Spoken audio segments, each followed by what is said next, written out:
আসসালামু আলাইকুম ওয়া রাহমাতুল্লাহ। প্রিয় দর্শক, আসরের নামাজের পর এবং ফজরের নামাজের পর এই সময়টা আল্লাহ তাআলার কাছে অনেক দামি সময়। এই সময়ের মধ্যে ছোট্ট মাত্র কয়েক মিনিটের এই আমলটি যদি আপনি করতে পারেন, তাহলে আপনার জন্য কতগুলো নেয়ামত, কতগুলো পুরস্কার আপনি জানলে অবাক হয়ে যাবেন। আল্লাহ তাআলা নিজেই ওয়াদা করেছেন। প্রিয় দর্শক, আজকের ভিডিওর এই আমলটি যদি আপনি করেন, তার ফজিলতগুলো হলো: নম্বর 1, আপনার উপর আল্লাহ তাআলার রহমত নাজিল হবে। 2, ফেরেশতারা আপনার জন্য রহমতের দোয়া করবে। 3, সব ধরনের অন্ধকার থেকে, দুঃখ থেকে, বিপদ থেকে, অভাব দরিদ্রতা থেকে, শত্রুর অনিষ্ট থেকে, দুনিয়ার যত ধরনের ক্ষতি আছে সব ধরনের ক্ষতি থেকে আল্লাহ রাব্বুল আলামিন আপনাদেরকে আলোর পথ দেখাবেন। নম্বর 4, সবশেষে জান্নাতে আল্লাহর দিদার নসিব হবে, সেখানে সালাম আদান প্রদান করা হবে এবং আরও রয়েছে সম্মানজনক পুরস্কার। প্রিয় দর্শক, আজকের ভিডিওর মাত্র কয়েক মিনিটের আমলটি গুরুত্বপূর্ণ এবং অত্যন্ত দামি একটি আমল। তাই আপনাদের কাছে আমার একটি অনুরোধ হলো, ভিডিওটি অবশ্যই শেষ পর্যন্ত দেখবেন, কারণ সম্পূর্ণ ভিডিওটি না দেখলে আপনি আমলের নিয়মকানুন সম্পর্কে বুঝতে পারবেন না। এজন্য সম্পূর্ণ ভিডিওটি ধৈর্য সহকারে দেখুন এবং শুনুন। তাহলে চলুন শুরু করা যাক। দর্শক, দুনিয়া থেকে দিনের ফেরেশতারা আসরের পরে চলে যায় এবং রাতের ফেরেশতারা আসরের পরে আসে, এবং রাতের ফেরেশতারা ফজরের পরে চলে যায় এবং দিনের ফেরেশতারা ফজরের পরে আসে। প্রতিদিন আমার জন্য, আপনার জন্য দিনে 70,000 ফেরেশতা নাজিল হয় এবং রাতে 70,000 ফেরেশতা নাজিল হয়। যেই ফেরেশতারা আজকে আপনার জন্য ডিউটি করেছে, তারা আগে কখনো ডিউটি করেনি, কিয়ামত পর্যন্ত আর কখনো তারা ডিউটি করবে না। প্রিয় দর্শক, এবার চিন্তা করুন, এই ফেরেশতারা কত হাজার বছর ধরে অপেক্ষায় ছিল আজকে আপনার এই ডিউটির জন্য। এদেরকে বানানোর পর আল্লাহ তাআলা যেন একটা চিরকুট লিখে দিয়েছেন যে এত সালের এত মাসের এত তারিখে তোমার ডিউটি। এই ডিউটির কাগজটা নিয়ে সে অপেক্ষায় ছিল হাজার হাজার বছর। আজকে যখন তার ডিউটির দিন এসেছে, তারা কি পরিমাণে খুশি হয়েছে একবার চিন্তা করে দেখুন। তারা খুশি এই কারণে যে এই দিনের জন্যই তাদেরকে বানানো হয়েছিল। আল্লাহু আকবার। সূরা বনী ইসরাঈলের ৭৮ নং আয়াতে আল্লাহ তাআলা ইরশাদ করেন, আর কোরআন পাঠের স্থায়ী নীতি অবলম্বন করো, কেননা ফজরের কোরআন পাঠে উপস্থিত থাকা হয়। এই আয়াত সম্পর্কে রাসূলুল্লাহ সাল্লাল্লাহু আলাইহি ওয়াসাল্লাম ইরশাদ করেন, এ সময় রাতের ফেরেশতারা এবং দিনের ফেরেশতারা উপস্থিত হয়। এবং তিরমিজি শরীফের 3135 নম্বর হাদিস ও বুখারী শরীফের 555 নম্বর হাদিসের বর্ণনা, যে ফেরেশতারা রাতে তোমাদের সাথে ছিলেন তারা আল্লাহর কাছে চলে যান, তখন আল্লাহ তাআলা তাদেরকে জিজ্ঞাসা করেন, অথচ আল্লাহ তাদের সম্পর্কে বেশি জ্ঞান রাখেন। তো আল্লাহ তাআলা সেই ফেরেশতাদেরকে জিজ্ঞাসা করেন, তোমরা আমার বান্দাদের কি অবস্থায় রেখে এসেছো? ফেরেশতারা জবাবে বলেন, আমরা তাদেরকে এই অবস্থায় রেখে এসেছি যে তারা সালাত আদায় করছে, এবং আমরা তাদের কাছে গিয়েছি এমন অবস্থায় যে তারা সালাত আদায় করছে। এমনটি আত-তারগীব ওয়াত তারহিবের 463 নং হাদিসের বর্ণনা। তখন ফেরেশতারা আল্লাহর কাছে ফরিয়াদ করেন, হে আল্লাহ, তুমি কিয়ামতের দিন তাদেরকে ক্ষমা করে দিও। এজন্য প্রিয় দর্শক, সকাল সন্ধ্যার সময় খুবই দামি সময়।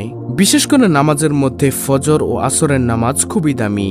সূরা বাকারার 238 নং আয়াতে আল্লাহ তাআলা বলেন, সমস্ত নামাজের প্রতি যত্নবান হও, বিশেষ করে মধ্যবর্তী নামাজের ব্যাপারে, আর আল্লাহর সামনে একান্ত আদবের সাথে দাঁড়াও।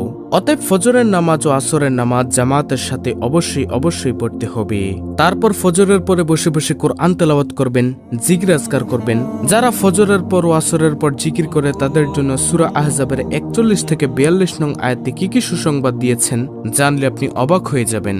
আল্লাহ তাআলা বলেন, হে মুমিনগণ, তোমরা আল্লাহকে অধিক পরিমাণে স্মরণ করো এবং সকাল বিকাল আল্লাহর পবিত্রতা বর্ণনা করো। তিনি তোমাদের প্রতি রহমত করেন এবং তার ফেরেশতাগণ রহমতের দোয়া করেন অন্ধকার থেকে তোমাদের আলোকে বের করার জন্য। তিনি মুমিনদের প্রতি পরম দয়ালু। যেদিন আল্লাহর সাথে মিলিত হবে সেদিন তাদের অভিবাদন হবে সালাম। তিনি তাদের জন্য সম্মানজনক পুরস্কার প্রস্তুত রেখেছেন। দেখুন প্রিয় দর্শক, যদি সকাল সন্ধ্যায় কোরআন তেলাওয়াত করেন, মাসনুন দোয়া ও জিকির সমূহ করেন, তাহলে আপনার জন্য কতগুলো পুরস্কার রয়েছে। নম্বর 1, আপনার উপর আল্লাহর রহমত নাজিল হবে। 2, ফেরেশতারা আপনার জন্য রহমতের দোয়া করবেন। 3, সব ধরনের অন্ধকার থেকে, দুঃখ থেকে, বিপদ থেকে আল্লাহ তাআলা আলোর পথ দেখাবেন। 4, সবশেষে জান্নাতে আল্লাহর দিদার নসিব হবে, সেখানে সেখানে সালাম আদান প্রদান করা হবে, সেখানে শান্তির আদান প্রদান করা হবে এবং আরও রয়েছে সম্মানজনক পুরস্কার। যত বেশি নেকি, যত বেশি জিকিরের আমল, যত বেশি কোরআন তেলাওয়াতের আমল উপরে উঠবে, তত বেশি রহমত নাজিল হবে। সুবহানাল্লাহ। তো এখন হলো মূল আলোচনা। এখন আপনি বলতে পারেন যে সকাল সন্ধ্যায় কি কি জিকির করবেন, কোন আমলগুলো করবেন, তা অনেকেই জানে না। তাই প্রিয় দর্শক, আমি সংক্ষেপে মাসনুন আমলগুলো বলে দিচ্ছি।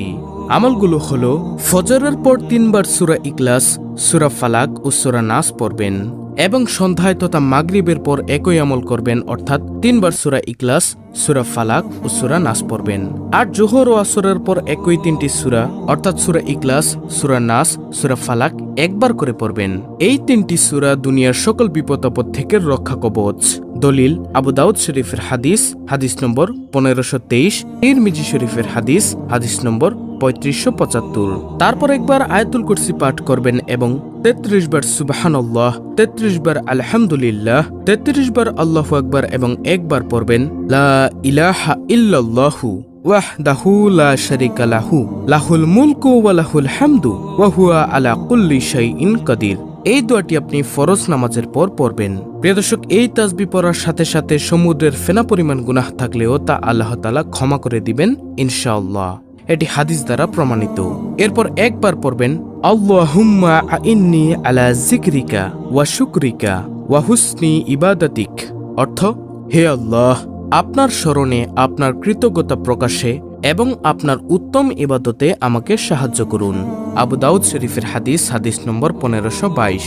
নবীজি সাল্লাল্লাহু আলাইহি ওয়াসাল্লাম তার সাহাবী মুয়াজ বিন জবলকে বলেন, হে মুয়াজ, তুমি জীবনেও এই দোয়াটা ছাড়বে না। সুতরাং প্রিয় দর্শক, যারা আজকের এই ভিডিওটি দেখছেন, এই হাদিসটি শুনছেন, তাদের কাছে অনুরোধ, আপনারাও এই আমলটি ছাড়বেন না, অর্থাৎ আল্লাহুম্মা আইন্নি আলা যিকরিকা ওয়া শুকরিকা ওয়া হুসনি ইবাদাতিক। সুবহানাল্লাহ।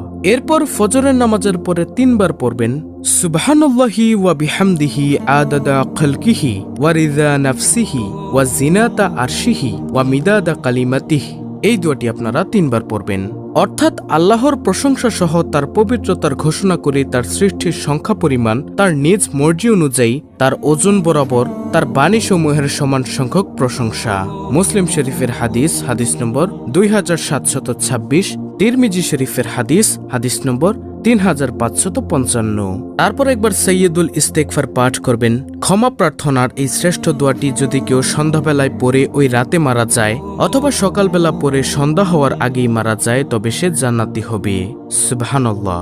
বুখারী শরীফের হাদিস, হাদিস নম্বর 6323। আর সৈয়দুল ইস্তেগফারটি হলো, আপনারা স্ক্রিনশট নিয়ে নিন। আল্লাহুম্মা আনতা রাব্বি লা ইলাহা ইল্লা আনতা খলাকতানি ওয়া আনা আবদুকা ওয়া আনা আলা আহদিকা ওয়া ওয়াদিকা মাস্তাতাতু আউযু বিকা মিন শাররি মা সানাতু আবুউ লাকা বিনি'মাতিকা আলাইয়া ওয়া আবুউ লাকা বিযামবি ফাগফিরলি ফা ইন্নাহু লা ইয়াগফিরুয যুনুবা ইল্লা আনতা। এটি হলো সৈয়দুল ইস্তেগফার। সৈয়দুল ইস্তেগফার সম্পর্কে অনেক ভিডিও আছে আমাদের চ্যানেলে, আপনি চাইলে দেখে নিতে পারেন।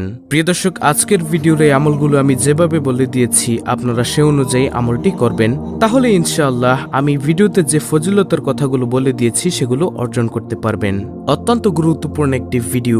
ভিডিওটি ভালো লাগলে অবশ্যই চ্যানেলটিকে সাবস্ক্রাইব করে পাশে থাকা বেল বাটন অল বাজিয়ে দিবেন। ভিডিওটিতে একটি লাইক দিবেন এবং কমেন্টে আমিন লিখবেন এবং অন্য মুসলিম ভাই বোনদের কাছে ভিডিওটি শেয়ার করে দিবেন, যেন তারাও দেখে শিখে আজকের ভিডিওতে বলা এই আমলগুলো করতে পারে। আল্লাহ রাব্বুল আলামিন আমাদের সকলকে সকাল সন্ধ্যায় বেশি বেশি জিকির আজকার দোয়া দুরূদ পাঠ করার তৌফিক দান করুন।